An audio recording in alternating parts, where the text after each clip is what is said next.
PSC എക്സാമിന് prepare ചെയ്യുന്ന പലർക്കും ഒരു സംശയമുണ്ട്. തൊഴിൽ വീതി എങ്ങനെയാണ് പഠിക്കേണ്ടത്, അതിന് എന്തൊക്കെ കാര്യങ്ങളാണ് ശ്രദ്ധിക്കേണ്ടത് എന്നൊക്കെ. ഇന്നത്തെ വീഡിയോയിൽ നമ്മൾ അതിനെ പറ്റിയിട്ടാണ് നോക്കാൻ പോകുന്നത്. ഈ വീഡിയോ അവസാനം വരെ കണ്ടാൽ തൊഴിൽ വീതി എങ്ങനെ സ്മാർട്ടായിട്ട് പഠിക്കാമെന്ന് വ്യക്തമായിട്ട് മനസ്സിലാക്കാൻ കഴിയും. വീഡിയോ എല്ലാവരും മുഴുവനായിട്ടും കണ്ടു നോക്കൂ. ആദ്യം തന്നെ ഒരു കാര്യം ശ്രദ്ധിക്കേണ്ടത്, തൊഴിൽ വീതി എന്ന് പറയുന്നത് ഒരു ബൈ ഹാർട്ട് ചെയ്യേണ്ട ഒരു പുസ്തകമല്ല. അത് ജസ്റ്റ് ഒന്ന് മനസ്സിലാക്കിയാൽ മാത്രം മതി. അതെങ്ങനെയാണ് മനസ്സിലാക്കേണ്ടതെന്ന് വെച്ചാൽ PSCക്ക് വേണ്ട കാര്യങ്ങൾ മാത്രം ഒന്ന് ജസ്റ്റ് നോക്കി പഠിച്ചാൽ മാത്രം മതി. ചില ആളുകളൊക്കെ ഇത് മനപ്പാടാക്കുന്നത് കണ്ടിട്ടുണ്ട്. അതിൻ്റെ ഒന്നും ആവശ്യമില്ല.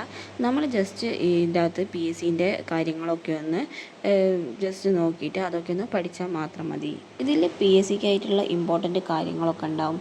പുതിയ സർക്കാരിൻ്റെ പദ്ധതിയുടെ പേരുകളൊക്കെ, പിന്നെ ഏതൊക്കെ വകുപ്പിൻ്റേതാണ്, എന്താണ് ഇതിൻ്റെ ലക്ഷ്യങ്ങൾ, ആർക്കാണ് ഇതിൻ്റെ പ്രയോജനം കൂടുതൽ കിട്ടുന്നത്, അങ്ങനത്തെ കാര്യങ്ങളൊക്കെ ഒന്ന് നോക്കി വെക്കണം. പിന്നുള്ളത് ഏതെങ്കിലും പുതിയ സ്ഥാപനങ്ങളൊക്കെ ഉണ്ടെങ്കിൽ അത്, മിഷൻസ്, അതോറിറ്റീസ്, കമ്മീഷൻസ് ഇവയൊക്കെ കുറിച്ചിട്ടും അതിൻ്റെ പേരും ലക്ഷ്യങ്ങളും ഇതുമായിട്ട് ബന്ധപ്പെട്ട വകുപ്പുകളും കാര്യങ്ങളൊക്കെ ഒന്ന് നോക്കി വെക്കുക.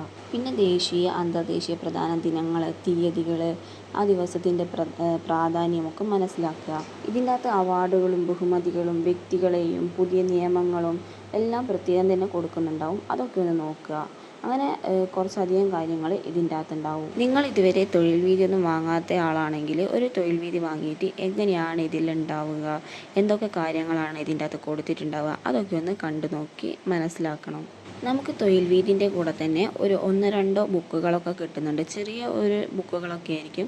അതിൽ നമുക്ക് PSC ആയിട്ട് റിലേറ്റഡ് ആയിട്ടുള്ള ഒരു ബുക്കുണ്ട്. അതിൽ ഏതെങ്കിലും ഒരു ടോപ്പിക്ക്, എക്സാം റിലേറ്റഡ് ആയിട്ടുള്ള ടോപ്പിക്ക്, ഇന്നത്തെ ഈ വീക്കിലെ തൊഴിൽ വീതിയിലുള്ളത് നമ്മുടെ 10th പ്രിലിംസിൻ്റെ ചലനവും താപവും അതൊക്കെ ആയിട്ട് റിലേറ്റഡ് ആയിട്ടുള്ള ഒരു ചെറിയൊരു ബുക്കാണ്. അതൊക്കെ ഒന്ന് വായിച്ച് മനസ്സിലാക്കാൻ പറ്റും. അതൊക്കെ PSCക്ക് ചോദിക്കുന്ന കാര്യങ്ങളൊക്കെയാണ്.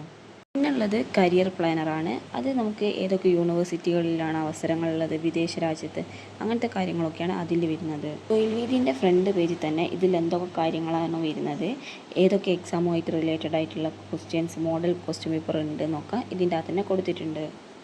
ഞാൻ തൊഴിൽ വീതി യൂസ് ചെയ്തിട്ട് എങ്ങനെയാണ് പഠിക്കുന്നതെന്ന് നോക്കാം. ആദ്യം ഞാൻ തൊഴിൽ വീതിയിൽ കിട്ടിയിട്ടുള്ള 2 ബുക്കുകളാണ് നോക്കുന്നത്. അതിൽ നമുക്ക് 10th പ്രിലിംസിന് വേണ്ടിയിട്ടുള്ള കുറച്ച് കാര്യങ്ങളൊക്കെ കൊടുത്തിട്ടുണ്ട്. ആ കാര്യങ്ങളൊക്കെ ഒന്ന് വായിച്ച് നോക്കും. എന്നിട്ട് അതിൽ ഇമ്പോർട്ടൻ്റ് ആയിട്ടുള്ള കാര്യങ്ങളൊക്കെ ഒന്ന് മാർക്ക് ചെയ്ത് എടുത്തു വെക്കും. കരിയർ പ്ലാനർ ഞാൻ വലുതായിട്ടൊന്നും നോക്കാറില്ല, എന്നാലും ജസ്റ്റ് ഒന്ന് മറിച്ച് നോക്കും. എന്നിട്ട് ഞാൻ തൊഴിൽ വീതി എടുക്കും. തൊഴിൽ വീതി എടുത്തിട്ട് ആദ്യം വാർത്തകളും കാര്യങ്ങളും, പുതിയ പദ്ധതികൾ അങ്ങനെ എന്തെങ്കിലും ഉണ്ടോ എന്ന് നോക്കും. അതൊക്കെ ഒന്ന് നോക്കിയതിന് ശേഷം നമ്മൾ കറണ്ട് അഫെയർസ് അങ്ങനത്തെ കാര്യങ്ങളൊക്കെ നോക്കും. ഇപ്പോൾ വേൾഡ് കപ്പ് കഴിഞ്ഞതിനെ കൊണ്ട് തന്നെ വേൾഡ് കപ്പിൻ്റെ ഫുൾ ഡീറ്റെയിൽസ് നമ്മുടെ ഈ തൊഴിൽ വീതിയിൽ കൊടുത്തിട്ടുണ്ട്. അപ്പോൾ വേൾഡ് കപ്പ് എന്ന് ചോദിക്കാവുന്ന പരമാവധി ക്വസ്റ്റ്യൻ ആൻസറുകളൊക്കെ ഇതിൻ്റെ അകത്ത് തന്നെ ഉണ്ട്. അപ്പോൾ ഈ വീക്കിൽ തന്നെ എല്ലാവരും വാങ്ങിയാൽ നമുക്ക് അതൊക്കെ നല്ല രീതിയിൽ പഠിച്ച് മനസ്സിൽ ഉറപ്പിച്ച് വെക്കാൻ പറ്റും. പിന്നെ 10th പ്രിലിംസിൻ്റെ ഒരു 4-5 ക്വസ്റ്റ്യൻ പേപ്പർ, മോഡൽ ക്വസ്റ്റ്യൻ പേപ്പറും അതിൻ്റെ OMR ഷീറ്റും ഒക്കെ ഇതിൽ വരുന്നുണ്ട്.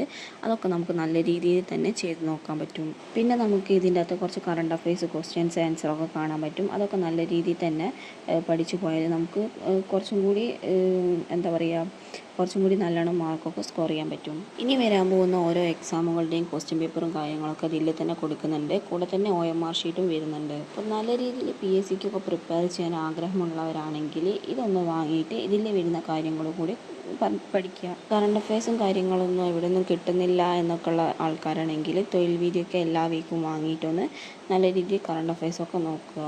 ഞാൻ ഇതിൻ്റെ അകത്ത് ലാസ്റ്റ് വരുന്ന ഇനി വരുന്ന എക്സാമുകൾ ഏതൊക്കെയാണെന്നുള്ള ഒരു കലണ്ടർ ഇതിൻ്റെ അകത്ത് കൊടുത്തിട്ടുണ്ടാകും. അതൊക്കെ ഒന്ന് നോക്കുന്നുണ്ട്. എനിക്ക് ഏതൊക്കെ എക്സാമുകളാണ് വരാൻ പോകുന്നത് അതൊക്കെ ഒന്നും കൂടി ഇതിൻ്റെ അകത്ത് നോക്കുന്നുണ്ട്. PSC പഠിക്കുമ്പോൾ അത്യാവശ്യം യൂസ്ഫുൾ ആയിട്ടുള്ള ഒരു ഐറ്റം തന്നെയാണ് നമ്മുടെ തൊഴിൽ വീതിയും അതിൻ്റെ അകത്ത് വരുന്ന ഈ ബുക്കുകളും. അതുകൊണ്ട് പരമാവധി എല്ലാവരും ബുക്കുകളൊക്കെ വാങ്ങിയിട്ട് പഠിക്കാൻ നോക്കുക. ഒരു കാര്യം ശ്രദ്ധിക്കേണ്ടത്, ഇതിൻ്റെ അകത്ത് വരുന്ന എല്ലാ കാര്യങ്ങളും മനഃപ്പാഠമാക്കി പഠിക്കേണ്ടതില്ല. പിന്നൊരു കാര്യം പറയാനുള്ളത്, ഒരുപാട് സമയങ്ങൾ ഈ തൊഴിൽ വീതിയിലുള്ള കാര്യങ്ങൾ, ചെറിയ ചെറിയ കാര്യങ്ങൾ പോലും വായിച്ച് സമയം കളയാണ്ട് മെയിനായിട്ടുള്ള ഹെഡിങ് ഒക്കെ വായിച്ചിട്ട് അത് നമുക്ക് ഇമ്പോർട്ടൻ്റ് ആണോ നോക്കിയിട്ട് അതിൻ്റെ ബാക്കി ഭാഗങ്ങളൊക്കെ വായിച്ച് നോക്കുക. അല്ലാതെ ഫസ്റ്റ് തൊട്ട് ലാസ്റ്റ് വരെ മുഴുവനായിട്ടും കവർ ചെയ്ത് പോകേണ്ട. ഇമ്പോർട്ടൻ്റ് ആയിട്ടുള്ള കാര്യങ്ങളൊക്കെ മാത്രം നോട്ട് ചെയ്ത് പഠിക്കുക. നമുക്ക് ഇതിൻ്റെ അകത്ത് മോഡൽ ക്വസ്റ്റ്യൻ പേപ്പറും കാര്യങ്ങളൊക്കെ കിട്ടുന്നത് കൊണ്ട് നമുക്ക് നല്ല രീതിയിൽ തന്നെ ഇത് യൂസ്ഫുൾ ആവും. ഇത്രയും തൊഴിൽ വീതി ഒന്നും വാങ്ങി പഠിക്കാത്തവരുണ്ടെങ്കിൽ ഒരു ദിവസം തൊഴിൽ വീതിയൊക്കെ വാങ്ങിയിട്ടൊന്ന് യൂസ് ചെയ്ത് നോക്കൂ. ഈ വീഡിയോ നിങ്ങൾക്ക് ഉപകാരപ്പെട്ടെങ്കിൽ എല്ലാവരും ഒന്ന് ലൈക്ക് ചെയ്യാനും സബ്സ്ക്രൈബ് ചെയ്ത് സപ്പോർട്ട് ചെയ്യാനും മറക്കല്ലേ.